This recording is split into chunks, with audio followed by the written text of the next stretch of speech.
This show truly is of, for, and by the people, and in order to keep it going, we need your help. Visit patreon.com/actout in order to become a patron of our show and keep independent news from the streets coming. This week we're introducing a new segment for all of those times that you think to yourself, wow, that is fucked up.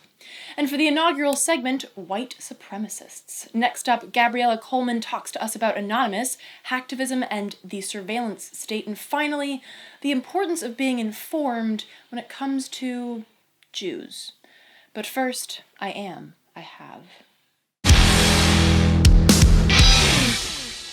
I am. A steady job, good credit, check credit. No parties, never time, never mind. Quiet, nice, respectful, head down, hands up. Never smoke, never drink, no priors, why do you ask me anything? Once, but I didn't inhale, wouldn't risk the jail, time, no I don't have any, too many bills, but hey, at least I have a job.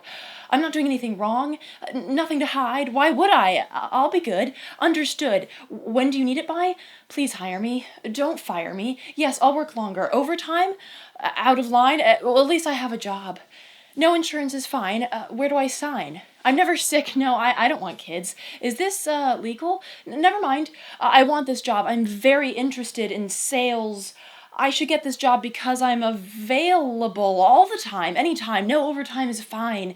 Days off, what? Nothing? No, never mind, it's fine. I mean, how kind. Christmas Eve, but no sick days. Yeah, sure, okay. 'Cause I've got rent to pay. Speaking of which, no, not yet, but soon someday, I'll have a place to call my own. A space that proves I'm good and grown. Rich at best. Oh, it could happen, yes. That's what we're told. I just need to work some more, save, but wait, my student loans, and what about that broken toe? No insurance, yeah, that's fine. Maybe pay for overtime? No, okay. At least I have a job. Could I get a loan? More than likely, no. But wait, I have some credit. Good credit, check credit, steady job, have. Steady job, good job, steady job. Always pay my rent on time. And live within my means, which means I don't because I have no means. But I don't mean to bitch and moan. At least I have a job, and so, never mind. Please hire me. Don't fire me. Never mind. I'll stay in line and hope that all the truths of time that prove the people's own decline comes from those who stay in line isn't true this time. And this dream, a better life, will soon, someday, materialize, and I won't have to step out of line. I have, steady job, good credit, check, in line.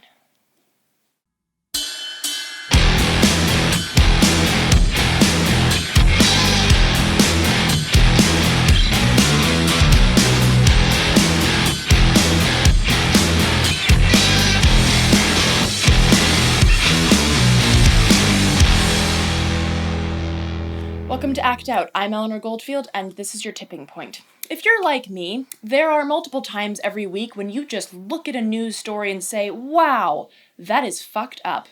And depending on what news outlet you're watching, it could just as easily be a comment on either the reporting itself or, in fact, the story. Or both.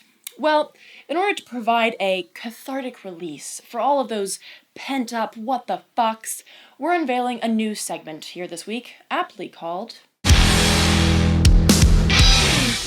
This week's fucked fact has to do somewhat with the presidential election, but more with the normalizing of white supremacy and far-right extremism in this country.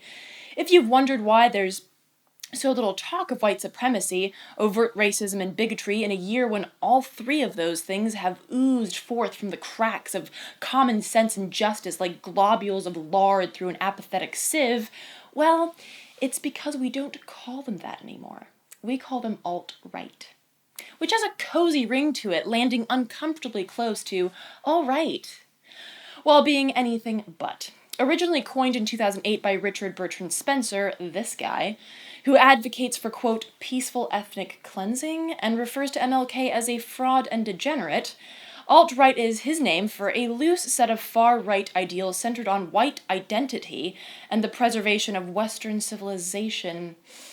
I'm guessing he doesn't mean the Western civilization that belonged to these guys before his Western civilization came and fucked it all up. Yeah, he must mean the other Western civilization, the white one. But this is an important distinction to highlight because it's at the core of the problem with the alt-right, and that's language. Calling these fucking lunatics alternative right, as if that was some hot topic, acceptable, possibly cool perspective that's just for the alternative kids who say, fuck PC. The language that we use to describe things may seem flippant, like, oh yeah, Eleanor, whatever, Western civilization is just what it's called, stop being so damn PC. Yeah, so don't confuse being PC with just being fucking historically accurate. No one settled the US, it was colonized. No one discovered the shit either, because as many comedian has pointed out, that would be like me walking up to your car, stealing your stereo, and then congratulating myself on discovering your car stereo. What that absolute crooked fuck Spencer means by Western civilization has nothing to do with hemispheres. He's talking about European civilization, which, spoiler alert Spency, also includes the Portuguese and Spanish, who populated much of Central and South America, and whose descendants are some of the very same people that you and your supporters think should stay the fuck out of our country. History's a bitch, isn't it? If learned and understood in a broader perspective, it kind of makes you question things like, why do we say Columbus discovered America? Or why do we say that it was just settled as if it was some desolate lunar landscape? It also keeps you from making signs like this one. But learning is hard, and facts are mean, so alt-right. Meanwhile, we have everyone from Time to the New York Times to Vanity Fair to CNN chirping about the alt-right as if that's a real fucking thing. It's not. It's two words that only serve to soften white supremacists and sexists so that their message can get through to the broader majority without being stopped at the very first common sense and decency gate that reads, "No racist, sexist pieces of shit allowed." Because once through that gate, your brain begins to normalize this phrase and the people behind it, so that you too might write in an Observer op-ed that the alt-right should really just be considered anti-political correctness run amok. Which sounds really cute, doesn't it? Like, oh, those little kids running amok with their swastikas at battered women. Giving the people who caution right-wingers to not latch on to the pro-life movement because it encourages, quote, the least intelligent and responsible women, who are disproportionately black, Hispanic, and poor, to have kids, while furthering principles we generally reject, namely equality and human rights. Giving these unbelievable mounds of putrid pus a name that in any way softens their horrific view of the world is a disservice to the world. And again, this isn't about being PC, this is about allowing extremism to be swaddled in language that smooths a sharp disrespect for justice and human rights. It's about allowing our mind and capacity for critical thought to be emptied, our common sense to be raped. It makes white supremacy seem less of a big deal if we only consider extreme racists and sexists to be anti-PC or anti-establishment. As Chris Hedges wrote in an article back in 2009, our crisis is a crisis of language. Victor Klemperer, in his book Lingua Terti Imperi, noted that the distortion of language by the Nazis was vital in creating fascist culture. He was repeatedly perplexed by how the masses, even those who opposed the Nazis, willingly ingested the linguistic poison the Nazis used to perpetuate collective self-delusion. Words may be little doses of arsenic, he wrote. They are consumed without being noticed. They seem at first to have no effect, but after a while, indeed, the effect is there.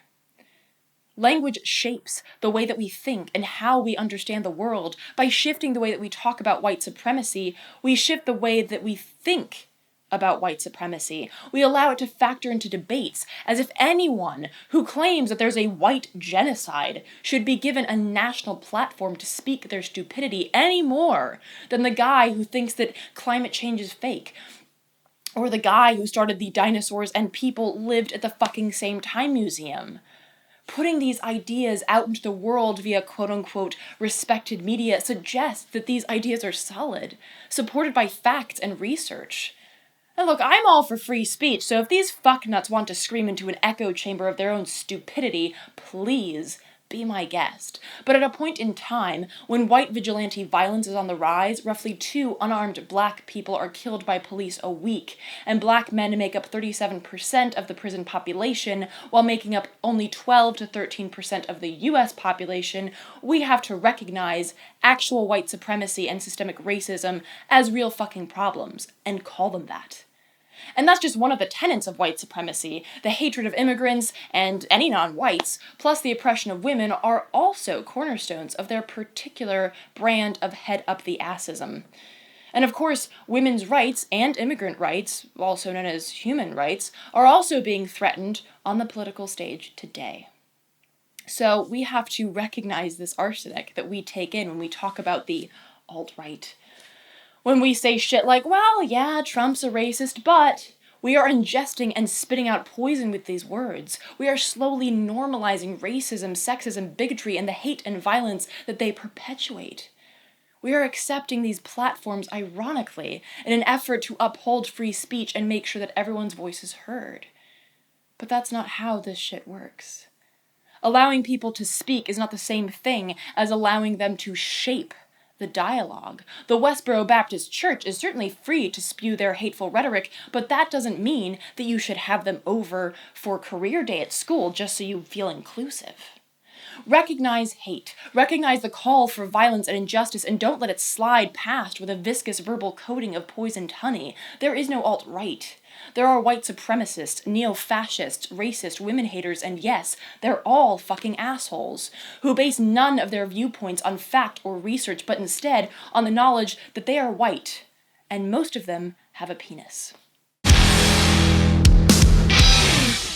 Now, speaking of language, a couple of weeks ago, I was schooled on the usage of the phrase digital activism. The woman who did the schooling is indeed a teacher, a scholar, an author, and an expert on hacking and politics, Gabriella Coleman. She is the author of several books, including the critically acclaimed ultimate book on Anonymous, Hacker, Hoaxer, Whistleblower, Spy. Now, she didn't just school me on the use of that far too nebulous and toothless phrase, digital activism. She also had quite a bit to say about Anonymous, the history of social movements and hackers, and the surveillance state. Take a look. So historically, hackers have been involved in social movements and social justice kind of questions in these very small pockets. So, for example, phone phreaks who were proto-hackers, there was a group of them who also got involved with the yippies, who were kind of countercultural rabble-rousers. And there's always been these very, very strong pockets of hackers getting involved in social movements. Another kind of really important group of hackers were those that were behind indie media. But in the last 5 years, what we've seen is this really dramatic transformation where these small pockets of activity have exploded to become much larger pockets of activity. And groups like WikiLeaks or Anonymous, quite famously, are involved in all sorts of social movements. Now, with WikiLeaks, it's mainly the publishing of information, which is their specialty. Whereas something like Anonymous is so interesting because they do anything and everything under the sun. They publish information, they do digital direct action, they provide technological assistance, they just, make videos. And actually what's interesting about them is that it's a domain where obviously hackers are involved in different ways. They run infrastructure, they do hacking, but then people with no such skills also get involved by making art or propaganda or videos as well. So talking about Anonymous, you have the book that you wrote, Hacker, Hoaxer, Whistleblower, Spy. I know some people in the activist community have wondered, when is that Fight Club moment happening in terms of hackers bringing down a larger infrastructure? Talk a little bit about how Anonymous works in deciding on campaigns, what sort of hierarchy, and I know that you wrote an entire book on this, so it's not exactly an easy answer, but just sort of in a nutshell, talk a little bit about the anonymous culture in that sense. Anonymous is such a kind of interesting political phenomena because it really is a generalized idea and platform by which different individuals and groups, some of them connected, some of them not connected, rally around idea and ethos. And the ethos is that one should never seek fame and recognition for one's actions. And then what they do under that name varies quite a bit. And so there's very little unity in terms of the types of causes that get adopted because there's these multiple kind of groups that take on the name. It's called a multiple use name. Now, historically, many of the causes taken on by Anonymous have tended to be progressive leftist causes, whether it's getting involved in Occupy or exposing shadowy security companies, such as what Jeremy Hammond did, a hacker who hacked into Stratfor, right? But there's nothing necessarily, let's put it this way, in the future that may not be the case. You know, it's very hard to kind of predict where Anonymous will go precisely because it's just a name that anyone can take. I think one of the differences with Anonymous is that since there's so many different nodes and groups, power doesn't pool centrally in one place, but is more temporary and fragmented. And so there is hierarchies and nodes of power, but they are distributed across these different teams and individuals, which means power is not permanent, and it's also very hard to map from the outside. So with that in mind, do you and obviously Anonymous is not the only form of digital activism, but how do you see digital activism playing a role moving forward? And obviously we've seen things like cell phone jamming or the kill switch being flipped in Egypt, for example. How much importance do you think activists should place on this sort of digital activism and hacking? How important is that right now compared to good old fashioned, taking to the streets? I mean, first of all, I'm not even though I use it myself, I don't like the term digital activism because it just seems to designate a unitary set of tactics when something like a change.org petition versus someone like Jeremy Hammond or Phineas Fisher hacking into a corporation to exfiltrate data, there is nothing similar about those things except that, a computer is involved. And so in some ways, I'd like to start a discussion about this issue by saying digital activism is not a very helpful term because it just means too many different things. And in some ways, it's better to talk about precisely specific tactics like an online petition versus an independent media site, which has independent infrastructure versus like good old fashioned hacking where you hack into a company and rummage for data, take it out and release it to the world, right? And so these are all very, very different things and should be kind of approached in that way. Now, no social movement today is going to get off the ground without turning to, let's just say, social media, right? That's a really, really important platform to get the word out, to get people excited, to circulate information. And having like a strategy for social media, I think matters, right? And people need to think about that. But if you're also waging a campaign that is simply on social media, that will often fail as well if you don't have an offline component. Now, with the exception of computer hacking, right? You don't need to get on the streets. That would be a terrible idea, actually. You want to stay online. You want to be that ghost in that shadow. And you want maybe an army of people relaying what you found on social media as well. And sort of in that same vein, because we've seen that, different tactics in the digital realm have been very effective all over the world. Of course, there's this crackdown from government forces, whether that be trying to push through SOPA and PIPA or net neutrality or something like that.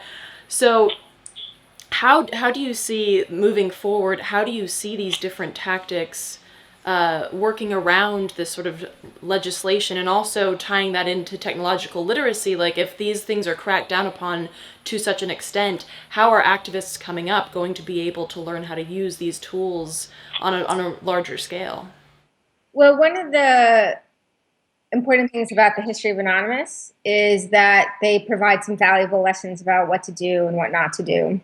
And many people got arrested in 2011 and 2012 because both hacking and DDoSing, which are pretty different, are heavily criminalized.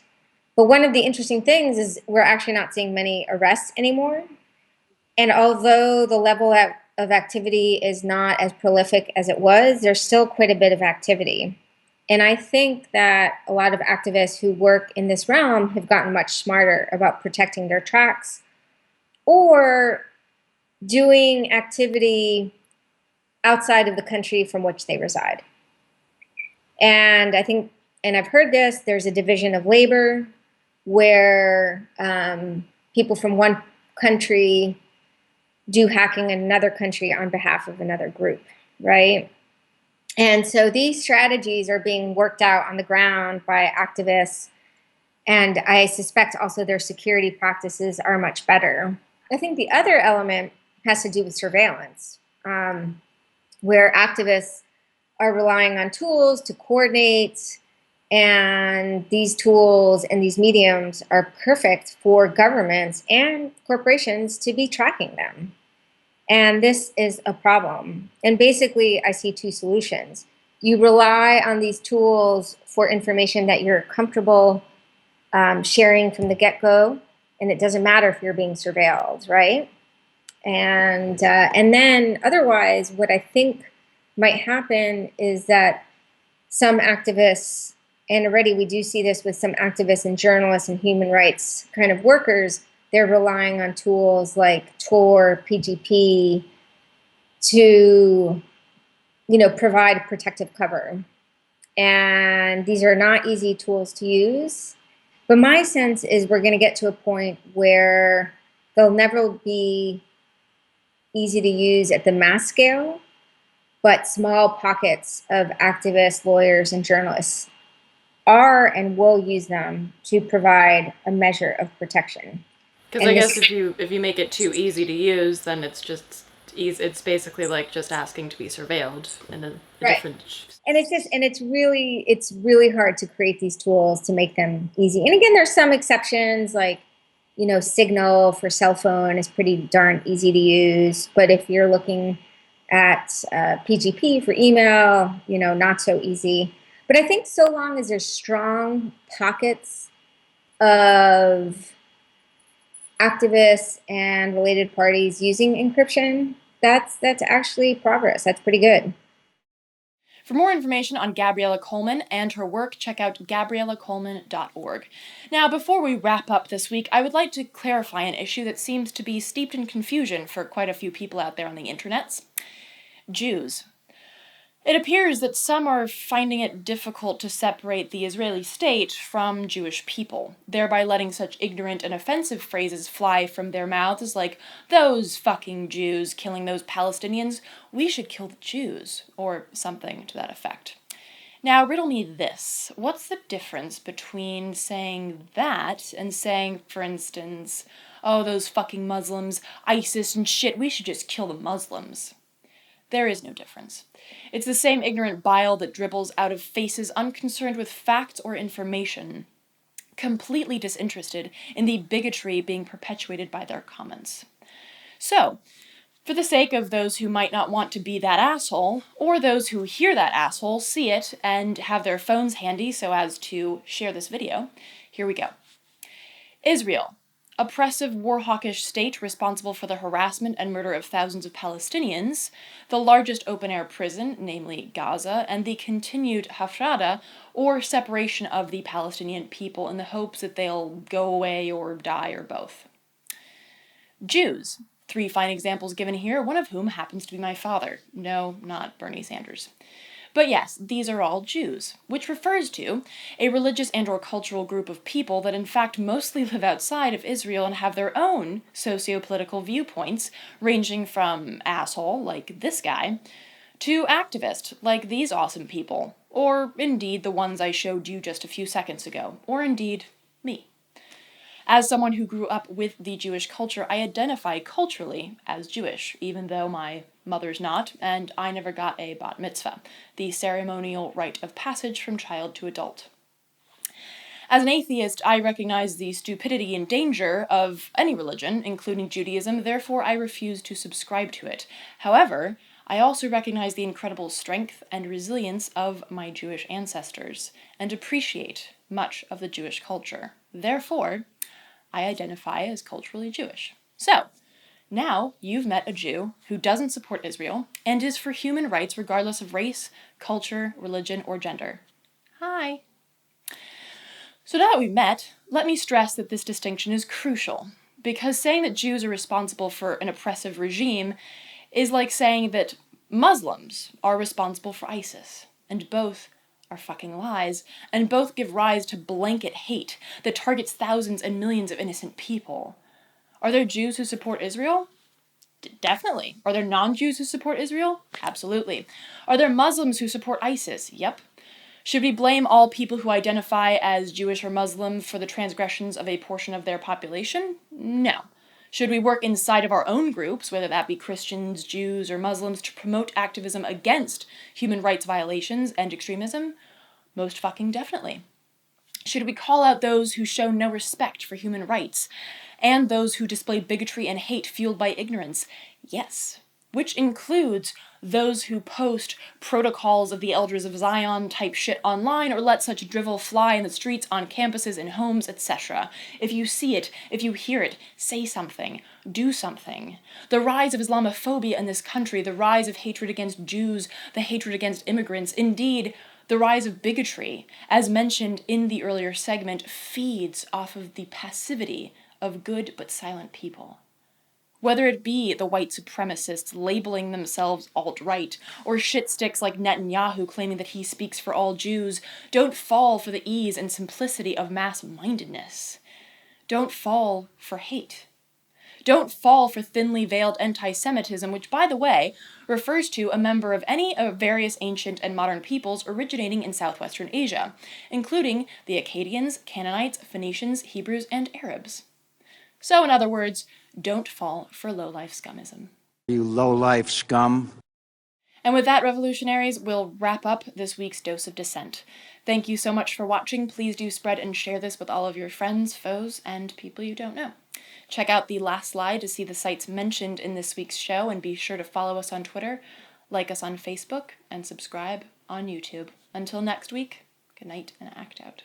And real quick, to keep independent, non-corporatized media like this show going, donate at Occupy.com/donate. If you'd like to donate directly to Act Out, visit Patreon.com/actout.